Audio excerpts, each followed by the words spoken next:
ఖమ్మం జిల్లా కాంగ్రెస్లో వర్గపోరు పార్టీకి నష్టం చేస్తోంది. పంచాయతీ ఎన్నికల్లో ఆశించిన ఫలితాలు రాకపోవడానికి వెన్నుపోట్లే కారణమన్న ఫిర్యాదులు ఉన్నాయి. కొందరు కాంగ్రెస్ నేతలు ప్రత్యర్థి బీఆర్ఎస్ బలపరిచిన అభ్యర్థుల గెలుపునకు సహకరించారన్న ఆరోపణలు ఉన్నాయి. ఇందుకోసం కాంగ్రెస్ నేతలు డబ్బులిచ్చారా? కుట్ర రాజకీయాలు చేస్తున్నా పట్టించుకునే దిక్కు దివాణం లేకుండా పోయిందా? అలాంటి వారిపై చర్యలు తీసుకోవాలన్న ఎమ్మెల్యేల డిమాండ్పై పార్టీ అధిష్టానం ఏం చేయబోతోంది?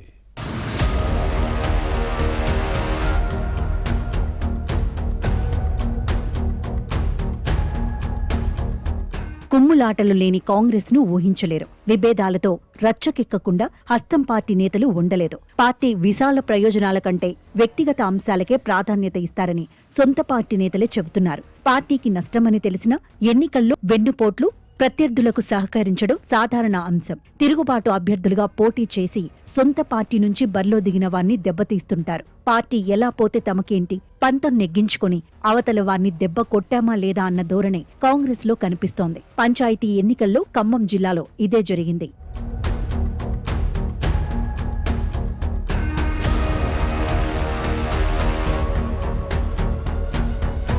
ఇటీవలి జరిగిన పల్లెపోరులో వెన్నుపోట్లు, వర్గపోరుతో కాంగ్రెస్ కు కొంత నష్టం జరిగిందనే విశ్లేషణలున్నాయి. ఆశించిన ఫలితాలు రాలేదన్న అసంతృప్తి పార్టీ నేతల్లో ఉంది. గుడ్డి కన్ను కంటే మెల్లకన్ను మిన్నా అన్న ధోరణిలో వచ్చిన ఫలితాలతో సంతృప్తిపడి సర్దుకుపోతున్నారు. జిల్లాలో 564 పంచాయతీల ఎన్నికలు జరిగితే 384 కాంగ్రెస్ బలపరిచిన అభ్యర్థులు గెలిచారు. 115 గ్రామాల్లో బీఆర్ఎస్ మద్దతు ఇచ్చిన వారు నెగ్గితే 9 పంచాయతీలను సిపిఐ కైవసం చేసుకుంది. 26 చోట్ల సిపిఎం విజయం సాధిస్తే 3 గ్రామాల్లో టీడీపీ గెలిచింది.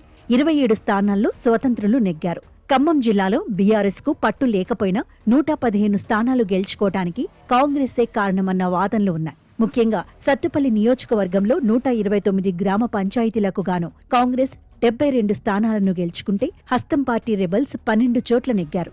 బీఆర్ఎస్ 40 గ్రామాల్లో విజయం సాధించటాన్ని పరిశీలిస్తే పరోక్షంగా కాంగ్రెస్ నేతలు సహకరించారనే వాదనలు ఉన్నాయి. హస్తం పార్టీ బలపరిచిన అభ్యర్థులను ఓడించేందుకు డబ్బులిచ్చిన కాంగ్రెస్ నేతలు లేకపోలేదన్న వాదనలు ఉన్నాయి. సత్తుపల్లి ఎమ్మెల్యే మట్టా రాఘమై, పార్టీ నేత మట్టా దయానంద్ ఇదే విషయాన్ని ఇటీవలి ఖమ్మం వచ్చిన ఏఐసీసీ కార్యదర్శి విశ్వనాథన్ కు ఫిర్యాదు చేయడాన్ని గమనిస్తే కాంగ్రెస్ పరిస్థితి ఎలా ఉందో అర్థం చేసుకోవచ్చు. పార్టీలో బాధ్యతాయుతమైన పదవుల్లో ఉన్నవారు వర్గపోరుతో దెబ్బకొట్టడంతో కాంగ్రెస్ కు నష్టం జరిగిందన్న వాదాన్ని వినిపించారు. లేకపోతే మరో 30కి పైగా పంచాయతీల్లో హస్తం పార్టీ బలపరిచిన అభ్యర్థులు గెలిచి ఉండేవారని సత్తుపల్లి కాంగ్రెస్ నేత మట్టా దయానంద్ పార్టీ అధిష్టానానికి ఫిర్యాదు చేయడాన్ని గమనించాలి.